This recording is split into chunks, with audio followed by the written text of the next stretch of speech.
देश विरोधी जिस कांग्रेस और गांधी परिवार के डीएनए में हो, उनसे देश के प्रति वफादारी की उम्मीद करना बेमानी होगी। राहुल गांधी ने नेहरू, इंदिरा और राजीव से जो सीखा वो ही उनके व्यवहार में देखने को मिलता है।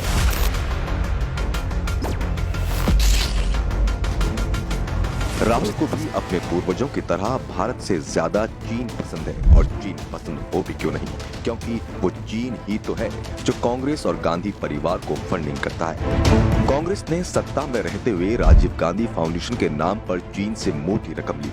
साल 2005 से 2007 के बीच राजीव गांधी फाउंडेशन को चीन से 1,35,00,000 रुपए मिले थे। चीन ही नहीं, राजीव गांधी फाउंडेशन को भारत विरोधी गतिविधियों में शामिल जाकिर नाइक की संस्था Zakir Naik Islamic research foundation से भी 50 लाख रुपए मिले थे। यह फाउंडेशन आतंकवादी गतिविधियों में शामिल होने के कारण भारत में बैन है।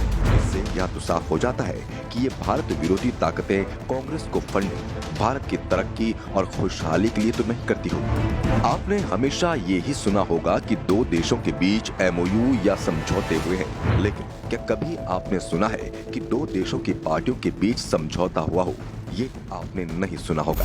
कांग्रेस ने 7 अगस्त 2008 को सोनिया गांधी के सुपरविजन में कम्युनिस्ट पार्टी ऑफ चाइना के साथ एक समझौता किया।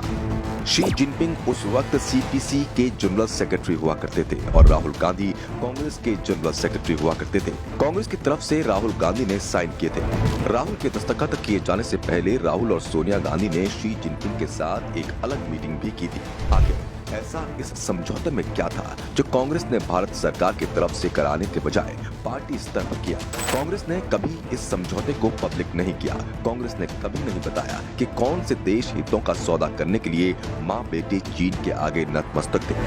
कांग्रेस का चीन प्रेम तो ऐसा है कि जब डोकलाम विवाद को लेकर चीन से हालात तनावपूर्ण थे, जब हमारे सैनिक सीना ताने चीन के सामने खड़े थे, तब राहुल गांधी चीनी राजदूत को गले लगा रहे थे, और वो भी तब जब ना तो राहुल गांधी किसी संवैधानिक पद पर थे और ना ही कांग्रेस पार्टी सरकार में थी। आखिर चीनी राजदूत से राहुल गांधी ने ये मुलाकात किस हैसियत से की थी?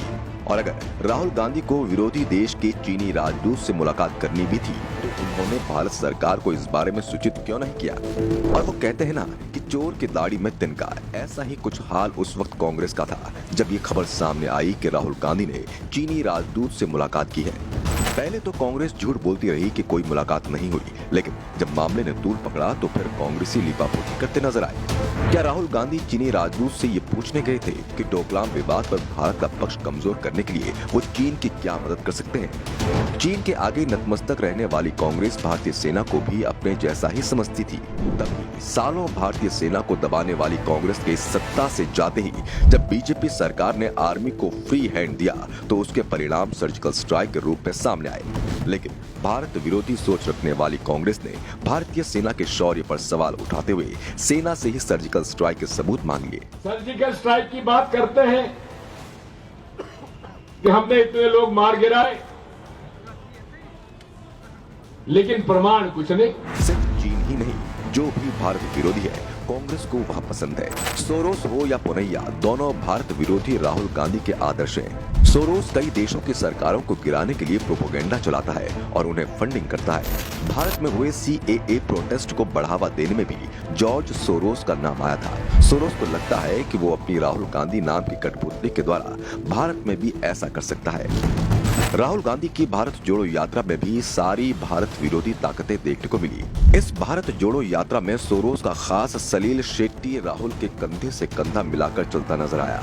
हर्ष मंदर, जो सोनिया गांधी का करीबी है, वह भी सोरोस के पैसों से भारत विरोधी गतिविधियों को अंजाम देता है। जो जॉर्ज सोरोस यह समझता है कि वह दुनिया को अपने इशारे पर चलाएगा, तो वो भूल रहा है कि दुनिया का तो पता नहीं, लेकिन भारत किसी के इशारे पर नहीं चलेगा।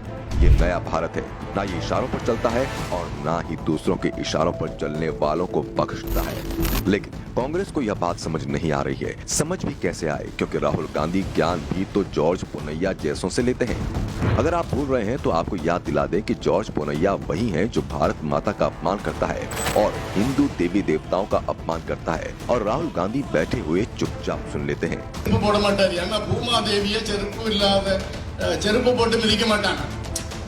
భారత మాతాకి మేల చౌటు పెట్టకూడదు చెరుపు நம்ம ஷூ போடுறோம் எதுக்கு? பாரத் மாதா கிட்ட உள்ள அசிங்கியா நம்ம கிட்ட தொத்திடக்கூடாது, நம்ம செருப்பு போடுறோம். தேவியாக நமக்கு சொறி சிறங்கெல்லாம் வந்துடக்கூடாதுன்னு சொல்லி தமிழக அரசு இலவச செருப்பை கொடுத்துட்டு, இந்த பூமாதேவி ரொம்ப டேஞ்சரஸ் ஆளு, चोरी पिടിக்கும், चरंग पिടിக்கும்.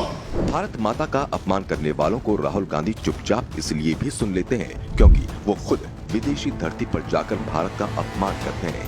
राहुल गांधी विदेशी धरती पर जाकर भारतीय लोकतंत्र पर सवाल उठाते हैं और भारतीय लोकतंत्र को खतरे में बताते हैं।